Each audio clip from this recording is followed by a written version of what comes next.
ఇప్పుడు egg rice అయితే చేయబోతున్నాం అండి. ఇప్పుడు రాత్రి 2 కోడిగుడ్లు అయితే మిగిలినాయి. సో అవి ఊరకనే ఉంటుంది ఎందుకని చెప్పేసి ఎగ్ రైస్ చేసుకుందాం అనుకున్నా. దాంతోపాటు కొంచెం అన్నం రైస్ కూడా మిగిలిందనమాట నైట్ది. సో దీంట్లో వేసేసి ఎగ్ రైస్ అయితే చేద్దాం ఇప్పుడు. ఇప్పుడు దీన్ని ముక్కలు చేసుకోవాలి మనం. ఒక ఆమ్లెట్ లాగా అయిపోయింది ఇది.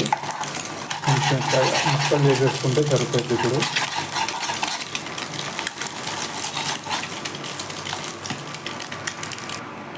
ఇది ఎదురా బాబు అసలే ముక్కలు చేద్దామంటే ముక్కలు అవ్వట్లేదు ఇది.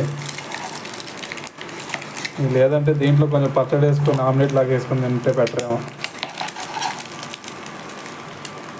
ఏం ముక్కలు అయితే అవ్వట్లేదు మరి. ఇంకైతే మరి చేయాల్సిందల్లా ఒకటే మనం ఇప్పుడు ఎగ్ రైస్ వచ్చేటట్లేదు సరిగ్గా. కాబట్టి ఇంకా తొందరగా అయిపోయింది. పచ్చడి వేసుకొని దీంట్లో తినేద్దాం. ఇంకా చేసేదేముంది ఇంకా. అయినా నాకు ఇక్కడ ఒక డౌట్ అయితే వస్తుంది. అదేంటంటే ఇక్కడ ఇలాగ నురగలాగా ఎందుకు వస్తుంది అనేది నా డౌట్. ఏమన్నా మీకు ఏమన్నా తెలిస్తే కామెంట్లో తెలియజేయండి. అయితే ఇంక మనం చేసేది ఏం లేదు ఇప్పుడు. ఇప్పుడు ఆల్రెడీ టైం 9:30 అయింది. ఇంకా మళ్ళీ 12:30కి ఇంకో రౌండ్ వేస్తాం కాబట్టి సో కొంచెం పచ్చడి వేసేసుకొని తింటే బెటర్ అనిపిస్తుంది నాకు. కొంచెం టైం కూడా సేవ్ అవుతుంది. కొంచెం వర్క్ కూడా ఉంది, అది కూడా చూసుకోవాలా.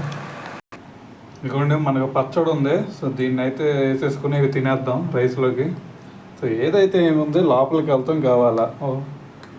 ఇంక ఇదే కావాలి అదే తినాలనేది ఏం లేదు కదా.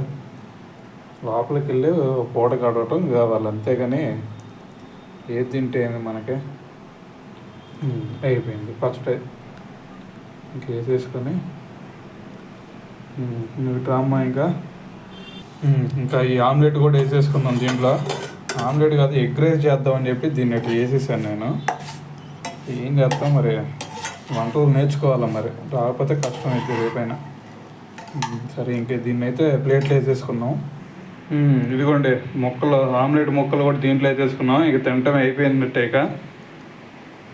సో ఏంది పొద్దున్నే పచ్చడి వేసుకుని తింటాం ఎందుకు అని మీరు అనొచ్చు.